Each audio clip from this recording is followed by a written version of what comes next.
Coffee farming was first done in Kenya in 1893, and coffee is Kenya's fourth largest foreign exchange earner after tourism, tea and horticulture. Today on Value Addition, I bring you to Caffe del Duca, where we will be showing you the processes that the coffee beans have to go through before you can finally buy the final product. And just in case you didn't know, that Kenya is one of the countries that produces the highest quality coffee in the entire world. So stay with us. My name is Susan Mwangi and this is Value Addition.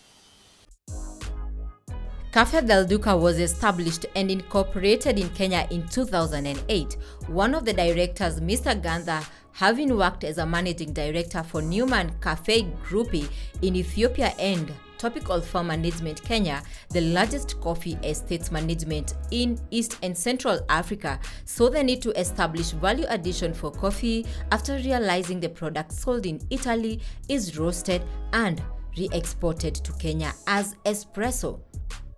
Gandha's experience in Ethiopia and in Kenya realized that espresso was 70% Robusta and 30% Arabica. He thus embarked on a fact-finding mission by doing a survey on small-scale farmers to establish where Robusta is grown.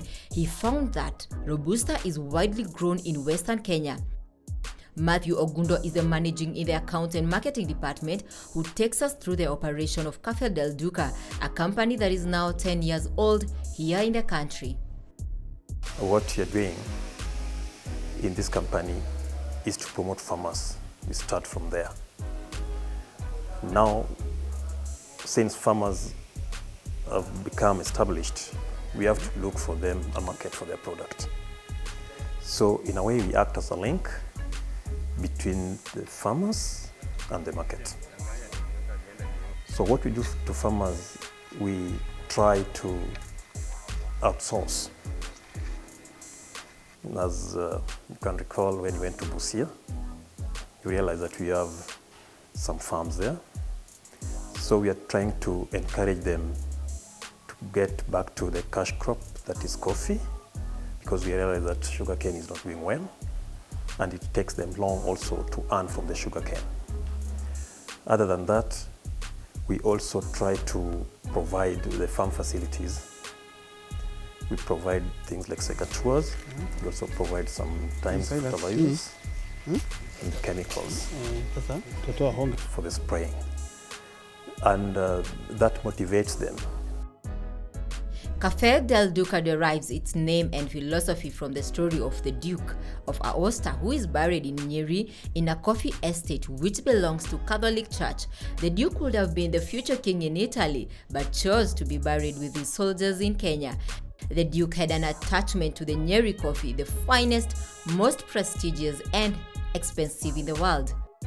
The farm has been able to turn around the fortunes of over 2,000 farmers in large coffee estates and smallholder farmers. Remarkable success has been achieved in the Lukolole and Namasoli Farmers Cooperative Societies in the Western Kenya, as Matthew Ogundo shares with us. We are in Ambale, and we are also trying to cover part of Bungoma. What happens is that we are trying to blend our products, that is the Arabica and the Robusta. So we outsource also from the border between Uganda and Kenya, because our farmers cannot provide enough even to sustain our market.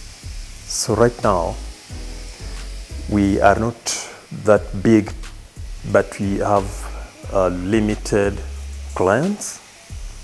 We supply to Caffe, all the branches in Kenya. We also have specific hotels like the Great Rift Valley Lodges. We also supply to Medina and Mediterranean hotels. It is because we have gotten very positive reports from our blends, to the extent that they are able now even to bring us more personalized clients. When people first taste coffee, they think it tastes brown and bitter. And the key to understanding many of these different flavors is the region the coffee beans were grown in. This is a new thing that we got to learn from Caffe del Duca, that the region in which the coffee crop was grown determines the taste of that coffee, as there are variations of climate conditions in different regions. After we get our coffees from the farmers, they do the entire green processing. They bring clean coffee to us, they bring it sorted already. Ours is just now to roast, and we do the special blends, which is our formula. Due to that special blends, we have gotten very positive remarks. And now we have also to organize with the Mount Kenya region,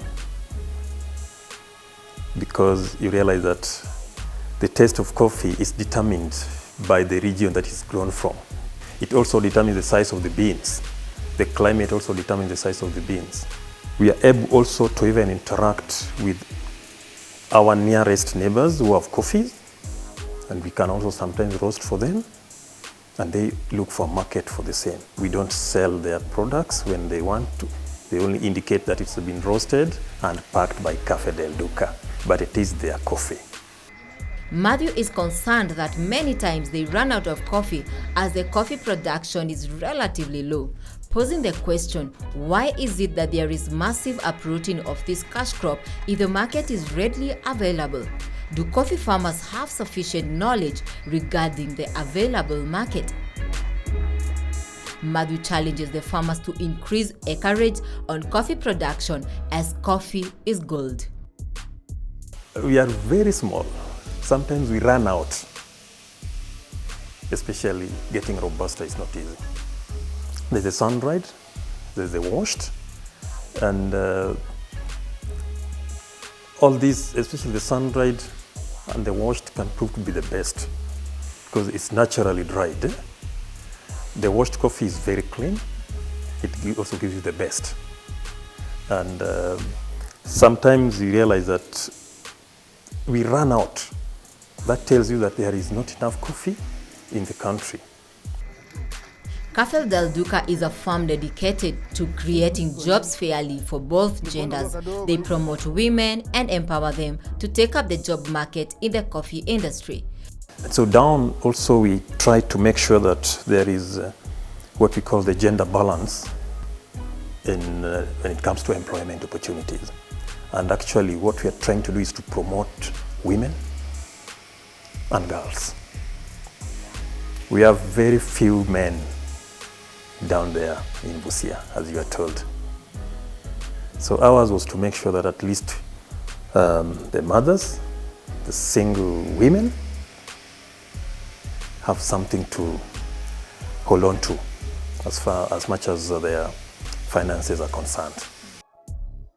Packaging is an important part of the marketing process, as good packaging tend to be more appealing to the consumers. Caffe del Duca kind of packaging is that which is simple but classic, with a taste of class, and it is environmental friendly.